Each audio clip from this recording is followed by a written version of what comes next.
They cheated me out of the company I helped build, but I held the one clause that crushed them. I'd given everything to Crimson and Veil, my wife's family business, for years. Long nights hunched over spreadsheets, endless meetings with suppliers, and every ounce of effort I could muster to make it grow. Wasn't just a job to me. It was a promise I'd made to Clarissa when we got married, a way to prove I belonged in her world.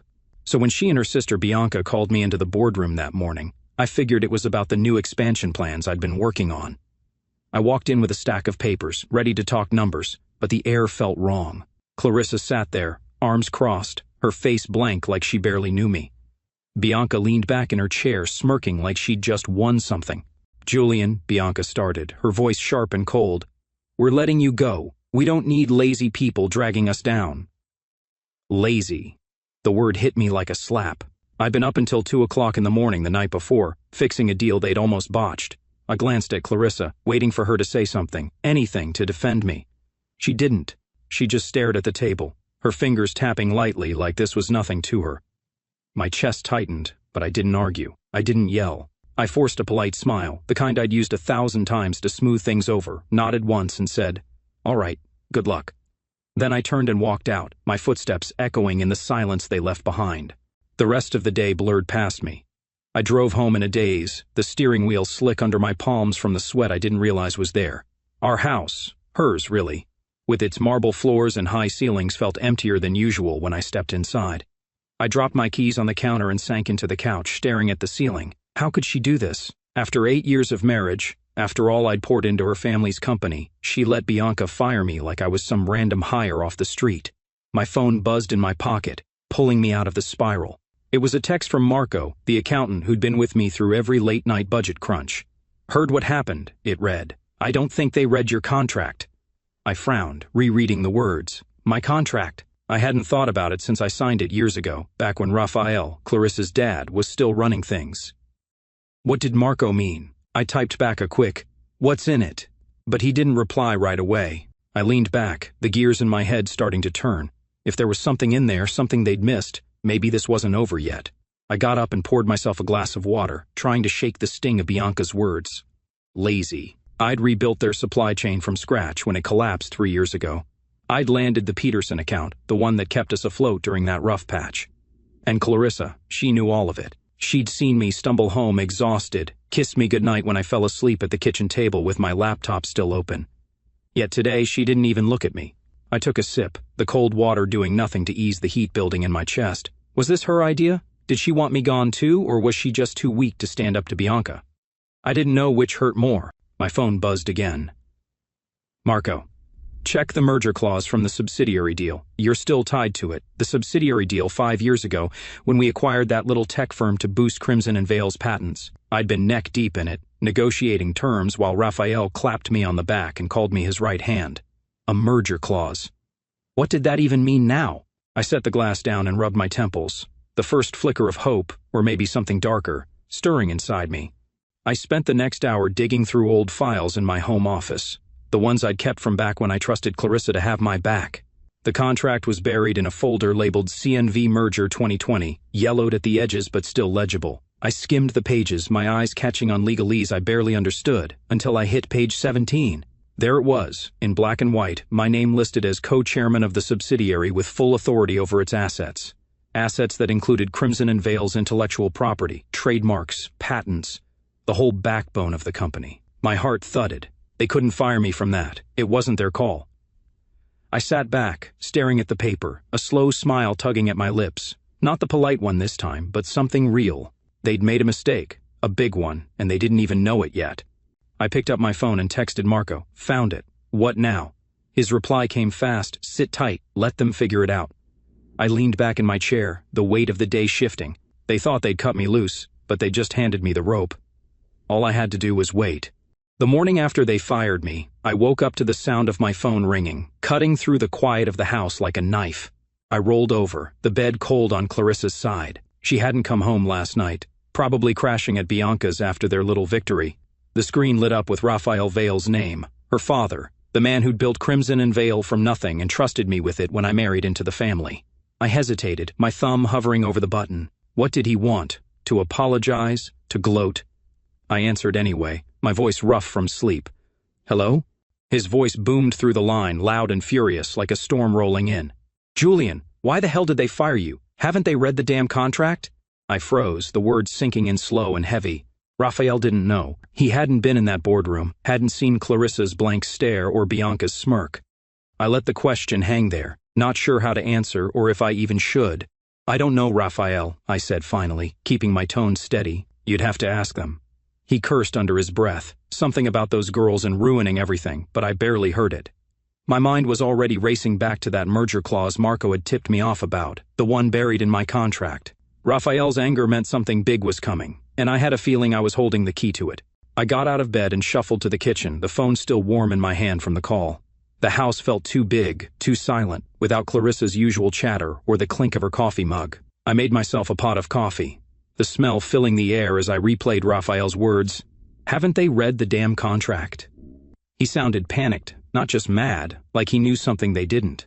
I poured a cup and sat at the table, staring out the window at the gray sky.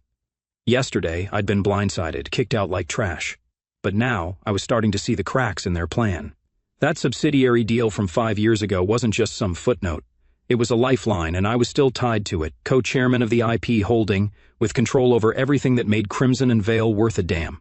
I took a sip, the bitterness matching the taste in my mouth from how they'd treated me.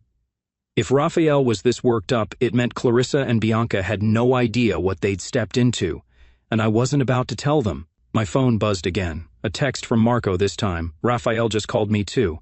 He's losing it," said the girl screwed up big. I smirked, typing back. "He called me first." "What's he saying?" Marco's reply came quick, kept asking about the merger terms. "Think he's worried about the patents." The patents, of course. Crimson and Vale wasn't just a name. It was a brand built on tech designs and trademarks, all locked up in that subsidiary I'd helped acquire. Without my signature, they couldn't license anything, couldn't move forward on new deals. I set the phone down and leaned back, the coffee warming my hands. Yesterday, I'd felt like a fool, walking out of that boardroom with my tail between my legs. But today, I was starting to feel like the one in control. Raphael's call wasn't just a rant, it was a warning, one Clarissa and Bianca hadn't heard yet. I wondered how long it would take them to figure it out, how long before they came crawling back. I spent the rest of the morning pacing the house, my mind spinning with what-ifs. What if they tried to fight it? What if they called their fancy lawyers? I didn't know much about legal stuff, but I knew enough to trust Marco and Raphael. If he was this mad, it meant the contract was ironclad.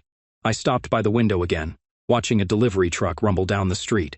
My whole life had been about keeping things steady, fixing problems at work, smoothing things over with Clarissa when she got stressed, even biting my tongue when Bianca snapped at me. But steady didn't matter anymore. They'd pushed me out, and now they were about to find out what that cost them. My phone rang again. "Raphael, round 2. I picked up, ready this time.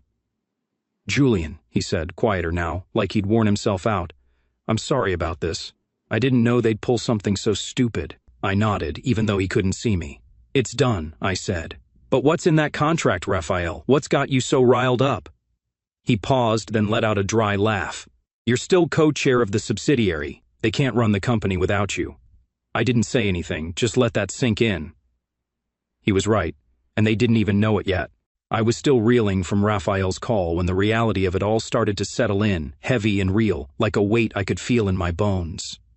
Clarissa and Bianca had fired me without a second thought, but now they were about to find out what that really meant.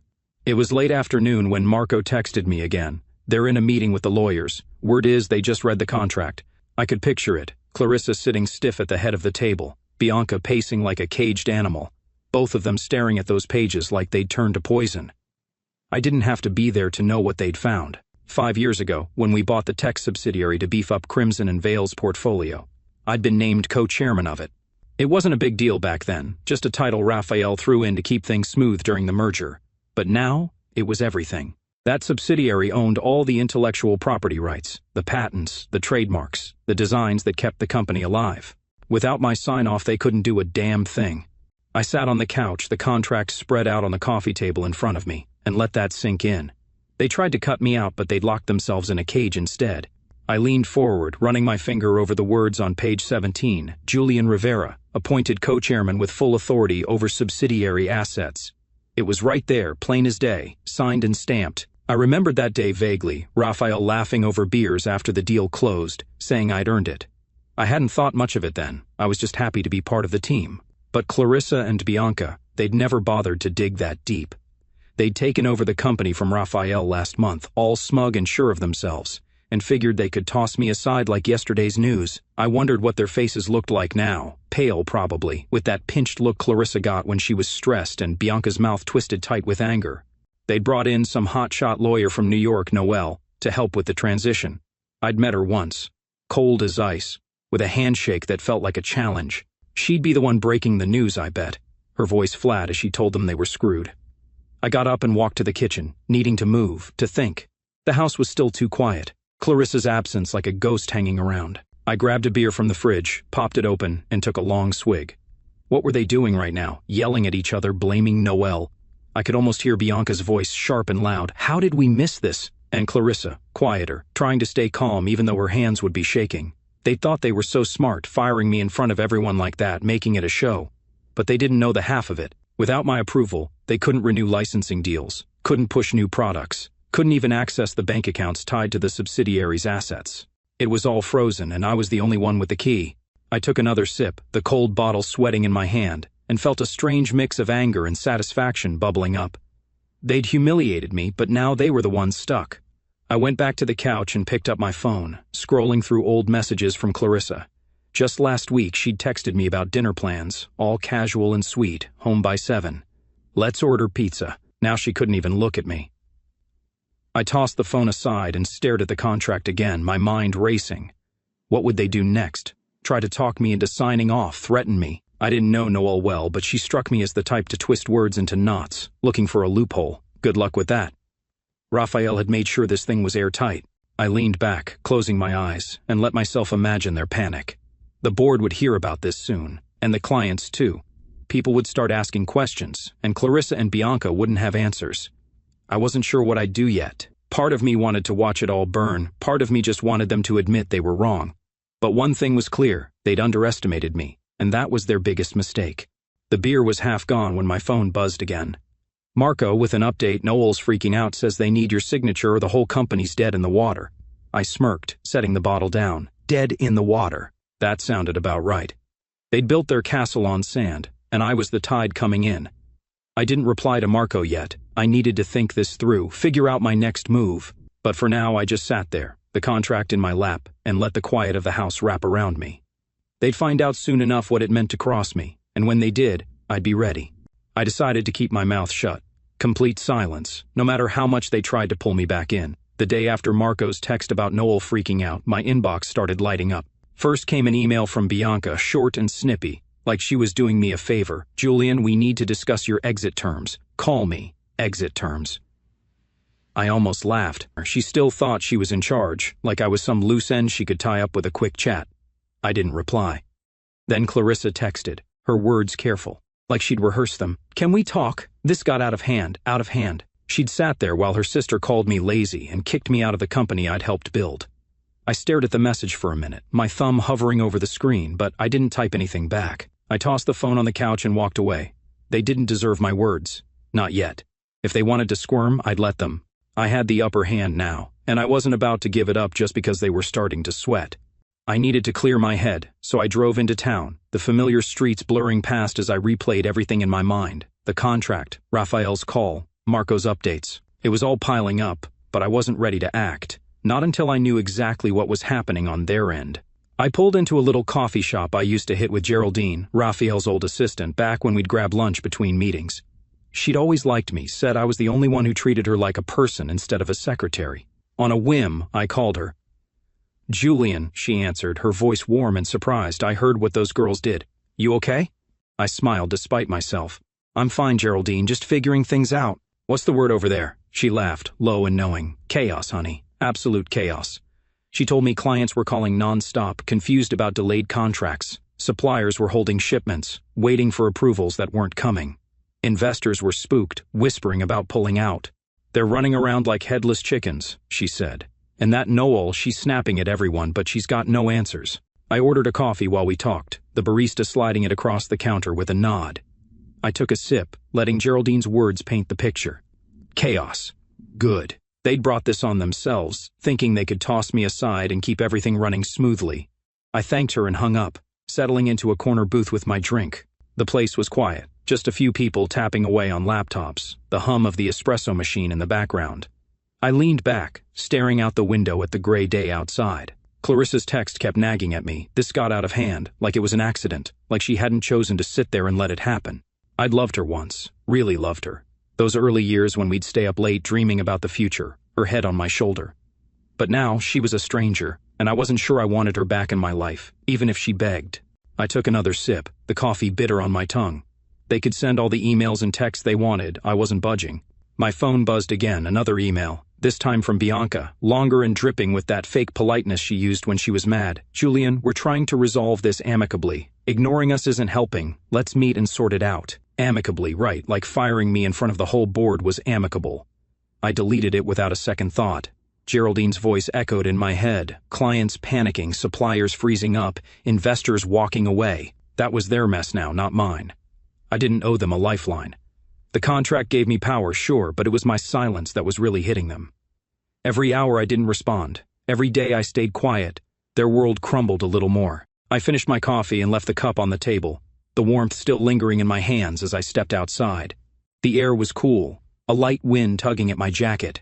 I felt steady for the first time since that boardroom, like I was standing on solid ground while they flailed. Driving home, I thought about what Geraldine had said. How Noel had no answers, how the staff were whispering about jumping ship. It wasn't just about the patents or the trademarks anymore. It was about trust. They'd lost it, with the clients, with the suppliers, with everyone who'd kept Crimson and Vale afloat. And me? I didn't have to say a word to make that clear. I pulled into the driveway, the house looming dark and empty, and sat in the car for a minute, engine off. My phone stayed quiet now, no more messages, no more pleas. Maybe they were finally getting it. I wasn't their fix-it guy anymore. I wasn't their anything. I got out, locked the car and went inside, the silence of the house matching the silence I'd chosen. Let them figure it out, let them fall. I'd been quiet for days, letting Clarissa and Bianca stew in the mess they'd made, when I finally decided it was time to break my silence. But not to them, not yet.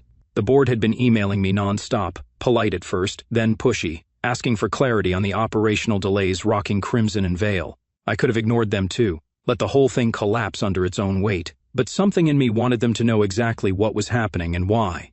So I sat down at my desk, the contract spread out like a map, and typed up a reply. Not a rant, not a plea, just the facts, cold and clear. From me, Julian Rivera, co-chairman of the subsidiary they'd forgotten about. I laid it out. The merger clause from 5 years ago, my legal authority over the intellectual property, and how, without my signature, nothing could move. Not the trademarks, not the patents, not a single deal. I didn't ask for my job back or beg for forgiveness. I ended it with one line: I'm asking for accountability, not reinstatement. Then I hit send, copied every board member, and leaned back in my chair, the weight of it lifting just a little. The house was still empty, Clarissa's absence a constant hum in the background. But I didn't mind it as much today. I got up and made myself a sandwich, ham and cheese, nothing fancy, while my phone stayed quiet. Too quiet, maybe. I figured the board was scrambling, passing my email around like a hot potato. Raphael had half of them in his pocket, old-timers who'd watched me grind for years, while the newer ones probably sided with Clarissa and Bianca, dazzled by their big talk. My email would split them down the middle, and I was fine with that. Let them argue. Let them pick sides. I took a bite of the sandwich, the bread sticking to the roof of my mouth, and wondered who'd crack first. Raphael had already called me twice since that first rant, leaving voicemails I hadn't answered yet. Julian, we need to fix this, he'd said in the last one, his voice rough. Fix it. He'd handed the company to his daughters, and they'd broken it. That wasn't my problem anymore. By evening, my phone started buzzing again. A text from Marco, who'd somehow become my eyes and ears without me even asking. Board's freaking out. Half want to bring you back. Half think the girls can lawyer their way out. I smirked, typing back. Let them try. Noel might be sharp, but she couldn't rewrite a contract that had been signed and sealed years ago. I set the phone down and walked to the window, the sky turning orange as the sun dipped low. Rumors were starting to swirl, Marco said. Whispers that the board might offer me full control of the IP arm, cut Clarissa and Bianca out completely. I didn't know if I wanted that. Part of me did, sure, the part that still stung from Bianca's lazy jab and Clarissa's cold stare, but another part just wanted them to admit they'd screwed up, to look me in the eye and say it. I crossed my arms, watching a car roll by outside. Power was nice, but accountability, that was better. I went back to my desk, the sandwich half-eaten on a plate, and pulled up my email again. Replies were trickling in now, careful ones, like they were afraid to pick a side. One guy, an old friend of Raphael's named Tom, wrote, "Julian, this is a mess. We didn't know about the clause. What do you want out of this?" I didn't answer. What did I want? I wasn't sure yet. Yesterday I'd been happy to watch them sink, but now, with the board dangling options, I had to think bigger. I leaned back, rubbing my eyes. The company was paralyzed, clients stalling deals, suppliers holding back, all because Clarissa and Bianca thought they could run it without me. My email hadn't just stirred the pot, it had tipped it over. I could hear their voices in my head, Bianca yelling, Clarissa trying to stay calm, and it almost made me smile, almost. The night stretched on, and I didn't sleep much, just sat there with my thoughts and the hum of the fridge in the background. Marco texted again around midnight, heard Raphael's pushing for a meeting, wants you in the room. I didn't reply. A meeting sounded like a trap. Get me in, smooth talk me into signing something, pretend it never happened. But the board splitting, that was real. If Raphael's half won out, I could come back on my terms, not theirs. I got up, grabbed a glass of water and stood in the kitchen, the cold tile under my feet grounding me. They'd fired me like I was nothing, but now I was everything. The leverage was mine, and I wasn't giving it up cheap. Let them fight it out. Let them beg. I'd wait. I was in the middle of making coffee, the pot gurgling on the counter, when my phone rang. Clarissa's name flashed on the screen. I stared at it for a second, the sound cutting through the quiet morning like a warning. She hadn't called since the firing, just sent those careful texts I'd ignored. Part of me wanted to let it ring, keep the silence I'd been holding on to, but curiosity got the better of me. I picked up, keeping my voice flat. Yeah? There was a pause. Then her voice came through, softer than I expected, strained, like she hadn't slept. Julian, can we meet, please? I didn't say anything right away, just let her words hang there. Meet, after everything. I could hear the desperation under her tone, the crack in that cool front she'd kept up in the boardroom. Why? I asked finally, leaning against the counter. She sighed, a shaky sound. This whole thing, it's a misunderstanding. I want to fix it. A misunderstanding. I almost laughed, but I didn't. I just said, okay. Noon, that place on 5th. She agreed quickly, like she was afraid I'd change my mind, and hung up. I set the phone down, the coffee smell filling the air, and wondered what she'd try to pull. I got to the restaurant early, a little spot we used to go to back when things were good, with soft lighting and tables that felt warm once. Now it just felt like a stage for whatever this was. I sat in a corner booth, sipping water, watching the door. Clarissa walked in right on time, her coat pulled tight around her face pale and tired. She saw me and forced a smile, the kind that didn't reach her eyes, then slid into the seat across from me. Hey, she said, her voice light like we were just catching up. I nodded, keeping my expression blank. Hey. She fidgeted with her napkin, then leaned in a little. Julian, I'm sorry about how this went down. It wasn't supposed to be like that. I raised an eyebrow, waiting. She kept going, her words tumbling out now. Bianca pushed for it, and I didn't know how to stop her. We can work this out, right? You don't have to freeze everything. I listened, my hands still on the table, not smiling, not moving. She was trying to charm me, like she used to when she'd messed up. Big eyes, soft voice, all of it. But it didn't hit the same anymore. The waiter came by, and she ordered a salad, her fingers twisting the menu before she handed it over. I got a burger, keeping it simple. When he left, she tried again. We need you, Julian. The company's a mess without those approvals. Can't we just put this behind us? I took a sip of water, letting her stew for a second. Then I heard Bianca's voice in my head, lazy, and saw Clarissa's blank stare from that day. I set the glass down, slow and deliberate. A mess, huh? Funny how that works. She blinked, caught off guard. But before she could answer, I kept going. You didn't say a word when she fired me. You just sat there. Now it's a misunderstanding? Her face flushed, and she looked down, picking at the napkin again. I didn't want it to happen like that, she mumbled. Bianca said we needed a clean break, and Noelle backed her up. I thought... She stopped, like she knew it sounded weak. I leaned forward, my voice low. You thought what? That I'd just take it? She didn't answer right away, and then the food came, breaking the tension for a second. I took a bite of the burger, chewing slowly, watching her poke at her salad like she'd lost her appetite.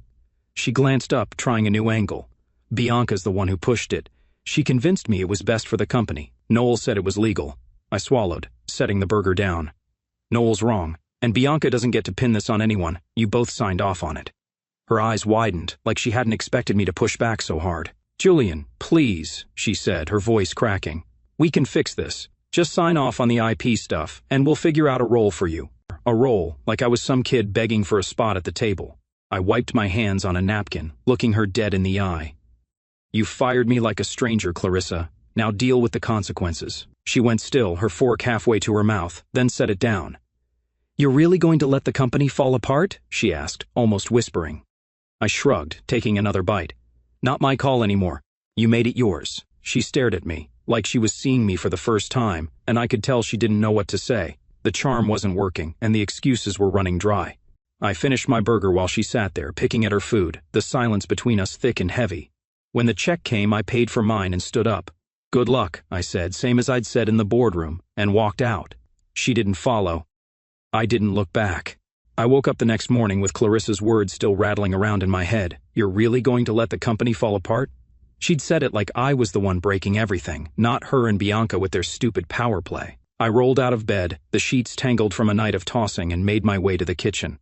The house felt emptier every day, but I was getting used to it. I brewed some coffee, the hiss of the machine filling the silence, and decided it was time to stop waiting. They weren't going to fix this themselves. I had to push harder.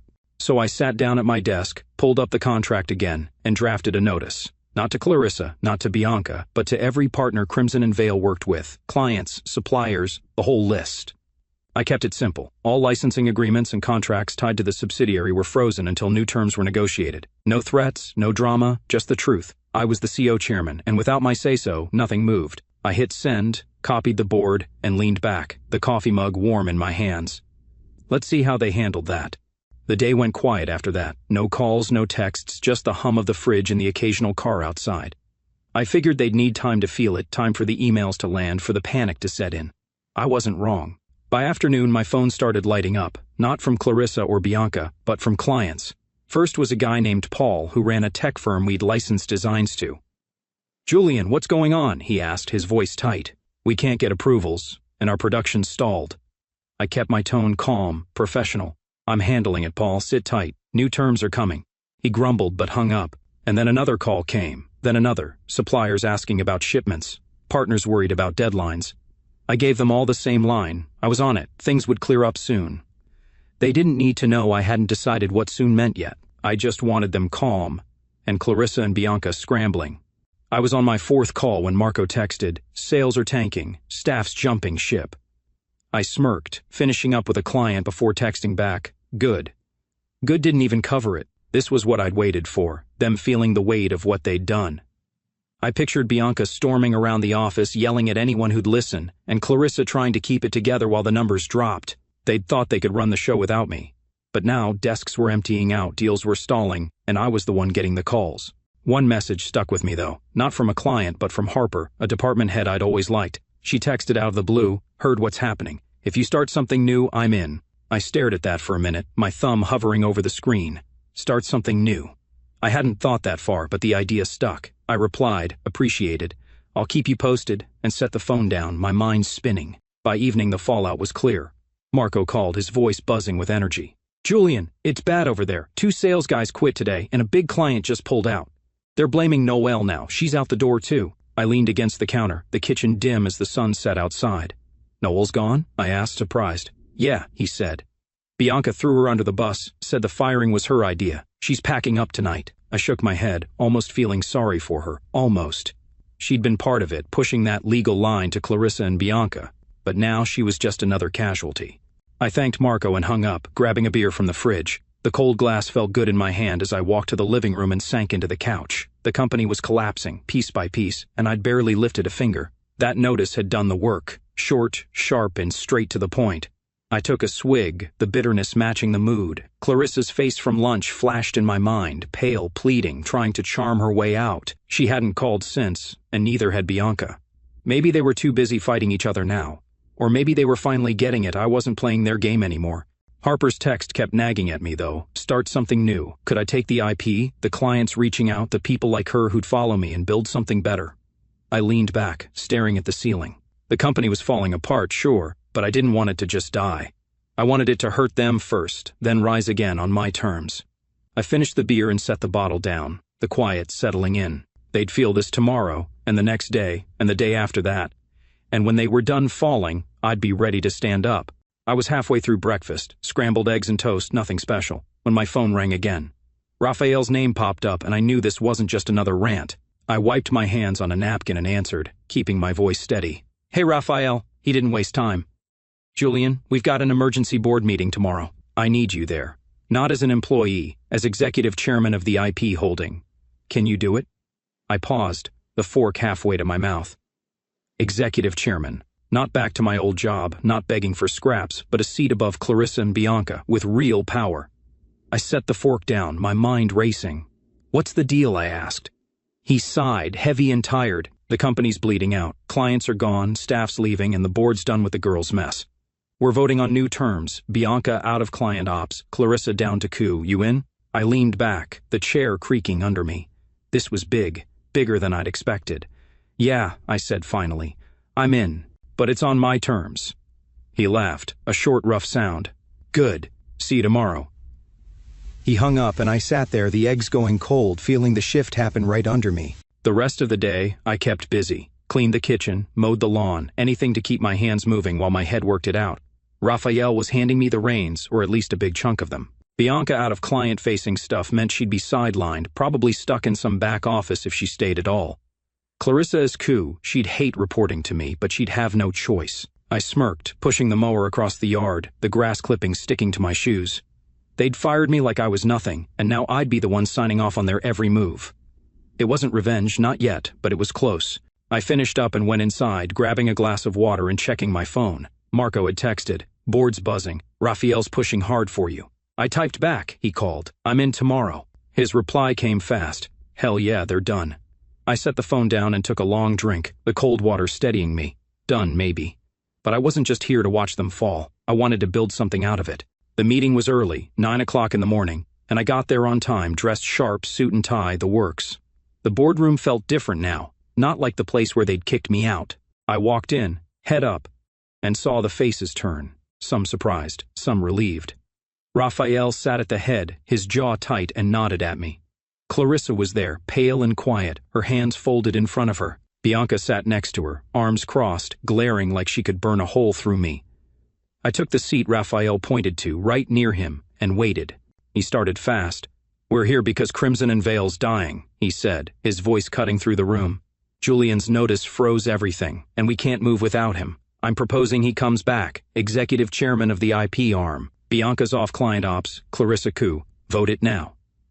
The room went still, then hands went up. Raphael's crew first, then a few others. It passed, quick and clean. Bianca shoved her chair back and stormed out, the door slamming behind her. Clarissa didn't move, just stared at the table. I didn't say much during the meeting, just listened as Raphael laid out the damage, lost deals, empty desks, angry investors. When it was my turn, I kept it short. "I'll unfreeze the IP when we've got new terms that work. I'm not here to sink it, I'm here to fix it." Nods around the table, even from the ones who'd hesitated. Clarissa finally looked up, her eyes meeting mine for a second before dropping again.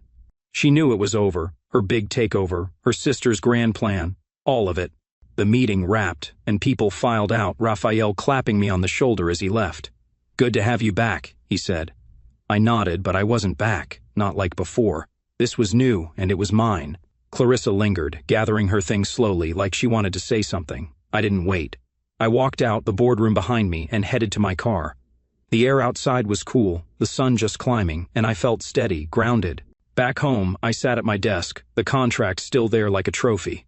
The vote was done, but the work was just starting. I'd have to unfreeze the IP soon, get clients back on board, stop the bleeding. But first, I needed terms.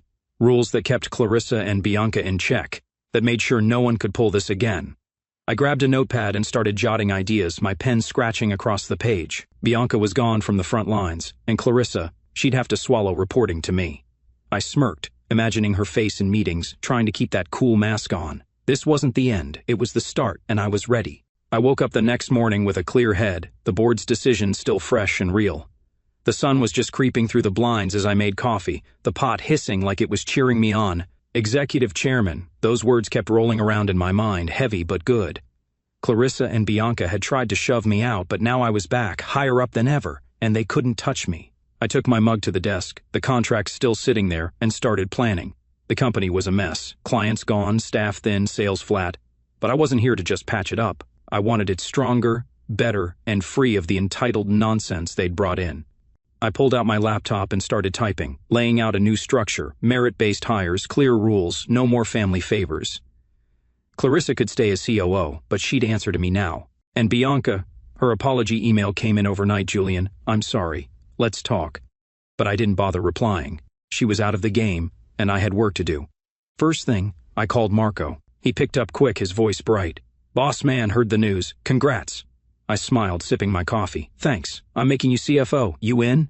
He laughed, loud and easy. Hell yes. When do I start? I told him, today, right now. Get in, clean up the books, figure out what we can save. He was loyal, smart, and didn't mess around. I needed him. Next, I texted Harper, the department head who'd offered to jump ship with me, VP of Brand Strategy. You still mean it? Her reply came fast. Absolutely, I'm there. I nodded to myself, adding her to the list. New talent, people I could trust. That's how we'd turn this around. I spent the morning sketching it out, cut the dead weight, bring in fresh faces, rebuild from the ground up. The old crimson and veil was gone. This was mine now, and I'd make it work. By noon, I was back at the office. Not my old desk, but a new space they'd cleared out, big windows and a view. Clarissa was already there, sitting in a meeting room with some of the staff, her face tight but professional. I didn't go in, just watched through the glass for a second. She glanced up, saw me, and looked away fast, like she couldn't hold it. Good. Let her feel it.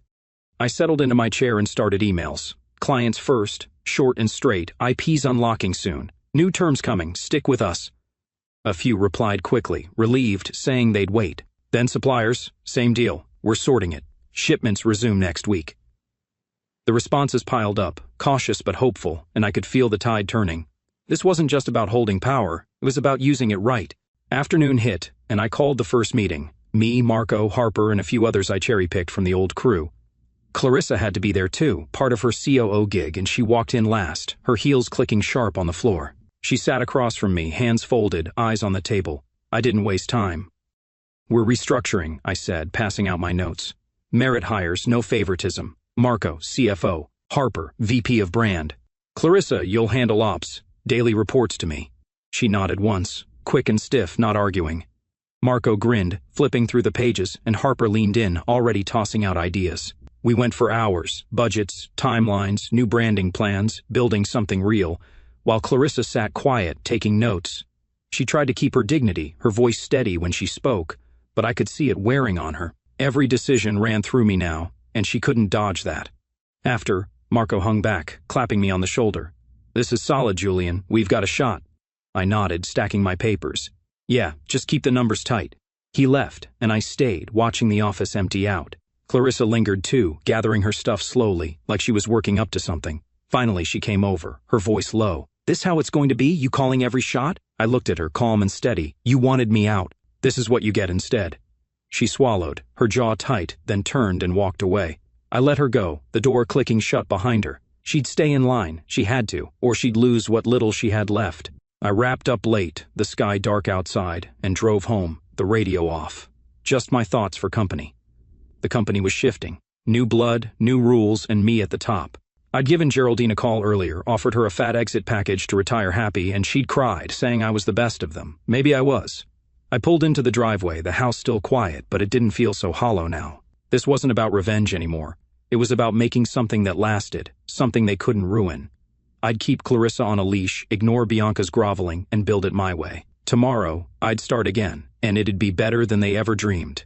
I woke up early, the house still dark, and felt a quiet kind of strength settling in me, something steady, like the ground after a storm.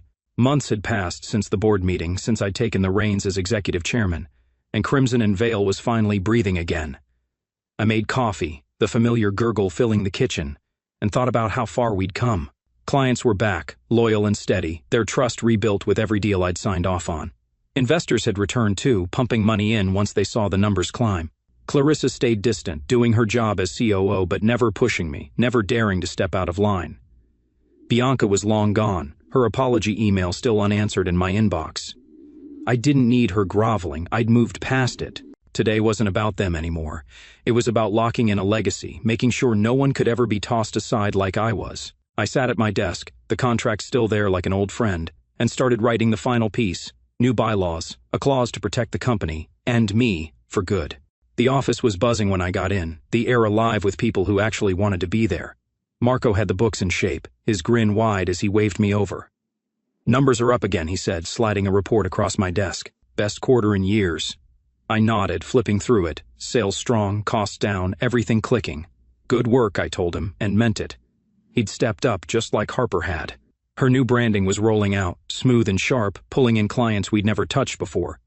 I'd built a team, not a family dynasty, and it showed. Clarissa was in her office, door closed, probably going over the ops reports I'd asked for. She sent them every day now, on time, no excuses. Professional but cold. I didn't care. She'd lost her chance to be anything else to me. I turned back to my screen and kept typing, the bylaws taking shape, rules for fair hires, clear authority, a legacy clause that tied the IP to merit, not blood. No one would pull what they did again. Mid-morning I called a quick meeting, just me, Marco, Harper, and a couple of board reps Raphael had sent. Clarissa had to sit in too, her chair squeaking as she settled across from me. I laid out the bylaws, keeping it simple. "This protects us," I said, passing copies around. "No more power grabs. No more firing people without costs. The IP stays with the company, but only under leadership that earns it." Marco nodded, skimming the pages. "Smart. Locks it tight." Harper chimed in. "Clients will like the stability." The board guys agreed, one scribbling notes, the other just saying, "Raphael's on board." Clarissa stayed quiet, her pen tapping the table once, twice, then stopping. I didn't look at her long, just enough to see her jaw tighten, then relax. She knew this boxed her in, kept her from ever climbing back to where she'd been. Good. The vote was fast, unanimous, and I signed it right there, the pen heavy in my hand. It was done. After, I walked the floor, something I'd started doing to keep things real, talking to staff, hearing them out. They smiled now, not the fake kind from before, but real ones, like they trusted me. One guy, a new hire, stopped me. "Thanks for this, Julian. Feels different here." I clapped his shoulder, said, "That's the point," and kept going. The place hummed, phones ringing, keyboards clicking, deals closing. I'd unfrozen the IP weeks after the board vote, renegotiated terms with clients myself, and watched it all snap back. Suppliers shipped on time, investors called me directly, and the company thrived. Not because of Clarissa's name or Bianca's bluster, but because I'd made it work. I stopped by the window, looking out at the street below, the sun high and bright. This was mine now, built on my terms, and it felt right. Evening came, and I stayed late, finishing up emails, thank yous to clients, updates to the board. Clarissa left without a word, her office dark when I passed by. I didn't mind the quiet, it gave me space to think. The bylaws were filed, the legacy clause locked in. No one could be discarded like I was, not without a fight. I leaned back in my chair, the desk lamp casting a soft glow, and let myself smile. Not the polite one I'd used that day they fired me, but a real one, small and sure. Revenge hadn't been the goal, not in the end. I'd wanted them to feel it, sure, and they had. Bianca sidelined, Clarissa humbled. But this was better. I'd taken their mess and turned it into something stronger, something that would last. I shut down my computer, grabbed my coat, and headed out, the office silent behind me. Driving home, the city lights blurred past, and I felt lighter than I had in months. The house was still empty, but it didn't weigh on me now. I'd rewritten the rules, set the terms, and kept that polite smile for when I needed it. Tomorrow, I'd keep building, and they'd never forget who held it together.